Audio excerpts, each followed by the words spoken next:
او د ذوالحجې په دې 10 ورځو کې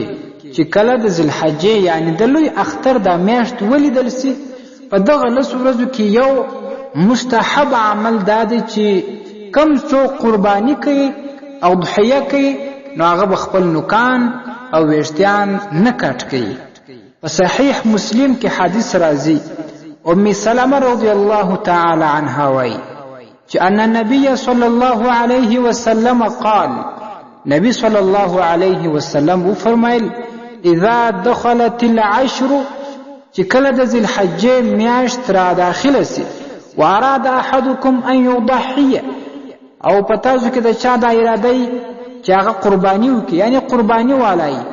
فلا يمس من شعره وبشره شيئا، نو هغه د خپل بدن ویشتیان یا نوکان لجنه کټ کوي. او دا شان په بل حدیث کې هم راځي، نبی صلی الله علیه وسلم فرمایي چې اذا دخل العشر وعنده اضحیه، چې کله د 10 ورځې د ذوالحجې رانوي سي دا داخلي سي او د چا سره قرباني وي د قرباني والاوي هغه نیت قرباني کړی وي زه به قرباني کوم، فلا یاخذن شعرا ولا یقلمن ظفرا، هغه د نه نوکان کټ کوي او نه د هم ویشتیان کټ کوي. دا عمل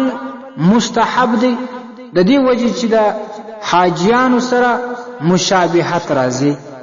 نو په دې کې د هغه کسان د پاره هم ثواب دی چې هغه حاجیان نه دي قرباني کوي، لیکن د 10 ورځو کې د حاجیانو سره د مشابهت په وجه نوکان او ویشتیان نه کټ کوي. خو لیکن یو مسله دا یاد وساتئ، که کم چا د نوکان په 10 ورځو کې یا ویشتیان په 10 ورځو کې کاټ کړل نو هغه په دې باندې ګناهګار نه دی، خو کم ثواب چې دته ورتلی دغه ثواب نه محروم سو، هغه ثواب له لاس ووتی او